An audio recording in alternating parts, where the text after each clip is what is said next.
Anda masih bersama kami di Tokoh Kita dan kembali kita lanjutkan tadi mengenai pengamalan butir-butir Pancasila begitu yang mungkin sifatnya tidak lagi indoktrinasi seperti yang dilakukan di Orde Baru, tapi karena masyarakat lebih diajak untuk berpartisipatif itu justru lebih masuk, mungkin bisa dikatakan seperti itu ya. Iya, jadi ketika kita ingin mengajak anak-anak muda, pelajar untuk mengamalkan Pancasila, itu pertanyaan awalnya kan, apa promisnya? Kalau dulu kan tidak diberikan promis, tapi yang penting ini negara mau kamu menjalankan Pancasila. Gitu, iya. Kalau anak muda milenial ini nggak bisa begitu. Kita harus datang dengan promisnya, Gaya mereka. harapannya apa? Kalau kalian mengamalkan Pancasila itu nanti promisnya apa? Maka promisnya misalnya kemajuan, promisnya kamu bisa hidup maju, bisa berprestasi. Makanya kita punya tagline Pancasila sebagai inspirasi maju itu. Pancasila sebagai inspirasi maju. Nah, kemarin cara untuk mengarus utamakan ini kita mulai dengan mengembangkan apa yang disebut dengan Festival Prestasi Indonesia. Apa itu? Ya, prestasi apa saja yang kemudian di festival? Ya, jadi itu dikategorikan ke dalam 5 kategori. Kemudian orang-orang Indonesia yang punya prestasi tinggi di bidang olahraga, orang-orang Indonesia yang punya prestasi tinggi di bidang seni budaya, kemudian di bidang sains dan inovasi, kemudian yang keempat di bidang penggerak sosial. Empat kategori. Nah, jadi tadinya kita juga tidak berpikir jauh bahwa ini punya dampak-dampak ikutan. Tapi ternyata ketika masing-masing ikon ini dengan berbagai latar belakang bertemu, mereka ternyata saling menguatkan dan saling menginspirasi satu sama lain. Dan diantara para ikon ini yang ternyata semula tidak kita desain, mulai dari Papua sampai Aceh perwakilannya ada. Dan sekarang karena saling memotivasi, jadi misalnya ada satu anak muda, salah satu ikon pemenang, dia tuh pernah mendesain logo covernya Maroon 5. Kemudian ketika bertemu dengan para ikon lain, dia bilang, Pak, saya tuh merasa malu dengan ikon yang lain. Mereka sudah bekerja di bidang kemanusiaan, bagi banyak orang. Saya tuh hanya sebagai desainer ini kayaknya belum berbuat sesuatu.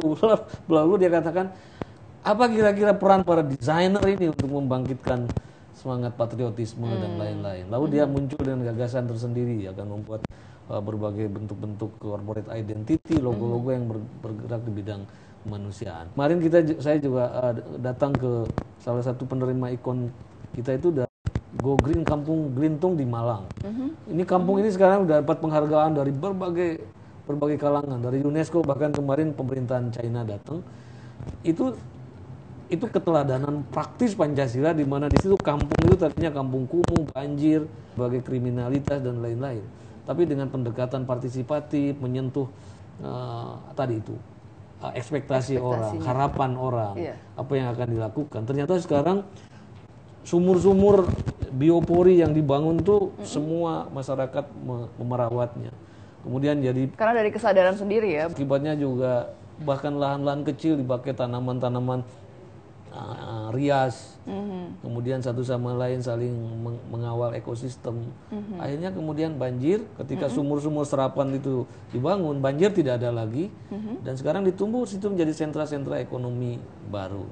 Ya Pak Yudi, tadi seperti yang dicontohkan di Malang tadi, kan sebenarnya inisiatif dari orang-orang sekitar, artinya tidak kemudian dari UKP sendiri misalnya, oh ini dong kalian bikin program seperti ini, kalian bikin, tidak seperti itu sebenarnya. Iya, jadi sebenarnya best practice Pancasila itu sudah dikembangkan oleh banyak komunitas, ya.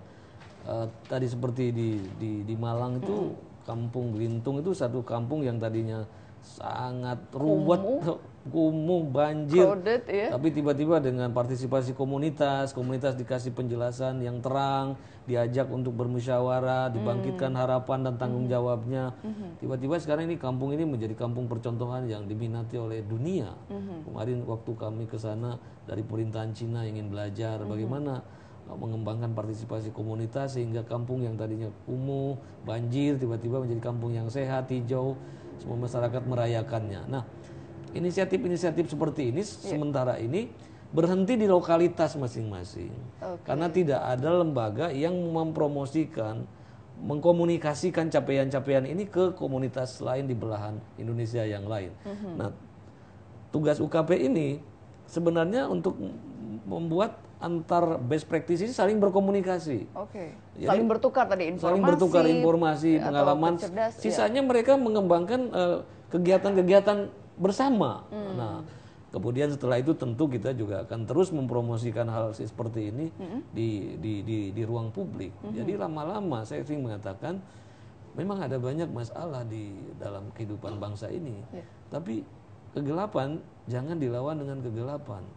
Kegelapan hanya bisa dikalahkan oleh cahaya. Jadi UKP jangan masuk dalam satu irama percekcokan, pertengkaran. Tapi UKP harus memberikan satu track baru di mana energi masyarakat lebih hanyut ke dalam energi yang positif, bukan energi yang gitu ya, lebih pada mengarahkan. Iya, dengan cara mempromosikan tadi talenta dan orang-orang berprestasi di ruang publik. Nah, tapi kalau misalnya tadi untuk mengubah sebuah kampung yang kumuh menjadi kampung percontohan, kampung hijau gitu ya, ini kan butuh dana juga. Nah, dari mana mereka menggalang dana? Apakah juga ada bantuan dari UKP sendiri atau mereka masyarakat sendiri swadaya saja? Justru saya kira mindset yang betul, jangan sampai rakyat itu, masyarakat itu menunggu bantuan dana. Jangan nanti langsung datang ada komunitas mengajukan proposal, Pak Yudi, saya punya program ini. Dari pemerintah, apalagi UKP ini anggarannya juga terbatas. Apa yang dilakukan oleh Kampung Lintung itu satu contoh yang sangat menarik, bahwa semua perkembangan itu didanai swadaya. Urun rempuk, kemudian sharing antar warga itu sendiri. Karena sesuatu yang hanya jalan pintas tidak akan bertahan lama. Tapi kalau sesuatu itu didarahi, dikembangkan secara bertahap dengan melibatkan seluruh partisipasi, itu biasanya jauh memiliki sense of belonging.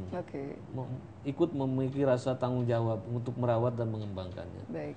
Baik, Pak Yudi, ini sebenarnya kantor, kita beralih kali ya, ini sebenarnya kantor sementara ya? Iya, ini kantor holding sementara tapi agak lama sih. Beberapa bulan kita di sini. Oke, baik. Tapi nggak apa-apa ya kalau nanti kita di segmen berikutnya kita pindah ke ruangan sebelah gitu, kita lihat-lihat suasananya gitu ya. Baik. Oke, baik pemirsa, kita akan kembali usai pariwara, tetaplah bersama kami di Tokoh Kita.